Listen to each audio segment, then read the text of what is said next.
G ಮಸೂದೆ ವಿರುದ್ಧ ರಾಜ್ಯ ಸರ್ಕಾರ ಸಮರಕ್ಕೆ ಸಜ್ಜಾಗಿದ್ದು 10 ದಿನಗಳ ವಿಶೇಷ ಅಧಿವೇಶನಕ್ಕೆ ಕ್ಯಾಬಿನೆಟ್ ಸಭೆಯಲ್ಲಿ ಒಪ್ಪಿಗೆ ನೀಡಲಾಗಿದೆ.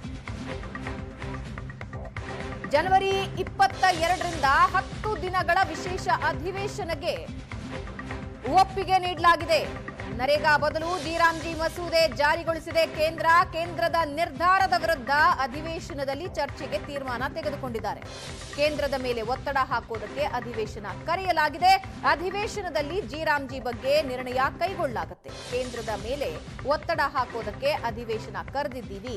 ಕ್ಯಾಬಿನೆಟ್ ಸಭೆ ಬಳಿಕ ಎಚ್.ಕೆ. ಪಾಟೀಲ್ ಈ ಹೇಳಿಕೆ ಕೊಟ್ಟಿದ್ದಾರೆ. ನರೇಗಾ ಬದಲು ಜಿ ಮಸೂದೆಯನ್ನ ಕೇಂದ್ರ ಜಾರಿಗೊಳಿಸಿದೆ. ಇದರ ವಿರುದ್ಧ ಕೇಂದ್ರದಲ್ಲೂ ಕಾಂಗ್ರೆಸ್ ತೀವ್ರ ವಾಗ್ದಾಳಿ ನಡೆಸಿದೆ. ಈಗ ವಿಶೇಷ ಅಧಿವೇಶನ ಕರೆಯೋದಕ್ಕೆ ನಿರ್ಧಾರ ತೆಗೆದುಕೊಂಡಿದ್ದಾರೆ.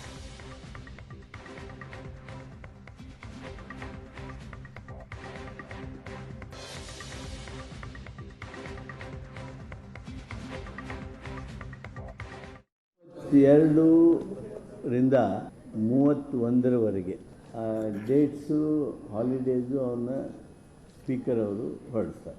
Up to 31st. Yes, the holidays will be also mention by the speaker's calendar. Special discussion will start simultaneously. No. See, yeah, this is what the question I also expected. The Constitution of India very specifically, candidly makes mention and makes mandatory that governor shall address the first day of this session if it is after election or at the commencement of the first session of each year. I will just repeat for your convenience. At the commencement of the first session after each general election to the Legislative Assembly, and at the commencement of the first session of each year, Governor shall address Legislative Assembly and inform the legislature of the causes of its summons.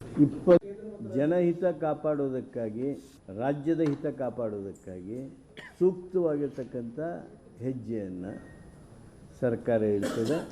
ಈ ಒಕ್ಕೂಟ ವ್ಯವಸ್ಥೆಯೊಳಗೆ ನಮ್ಮ ರಾಜ್ಯದ ಜನರ ಹಕ್ಕುಗಳನ್ನು ಕಿತ್ಕೊಳ್ಳುವಂಥದ್ದು ಆದರೆ ಸರ್ಕಾರ ಸುಮ್ಮನೆ ಇರೋದಕ್ಕೆ ಆಗೋದಿಲ್ಲ. ಸರ್ಕಾರ ಅಧಿವೇಶನವನ್ನು ಕರೆಯದೇ ಬಿಡೋದಕ್ಕೆ ಆಗೋದಿಲ್ಲ.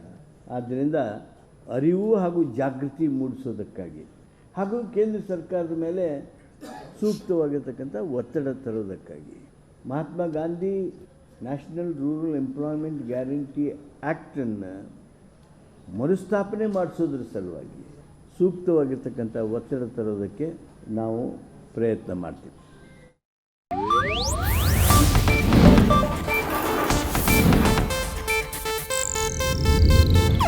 ಇದು ಏಷ್ಯಾನೆಟ್ ನ್ಯೂಸ್ ನೆಟ್ವರ್ಕ್ ಪ್ರಸ್ತುತಿ.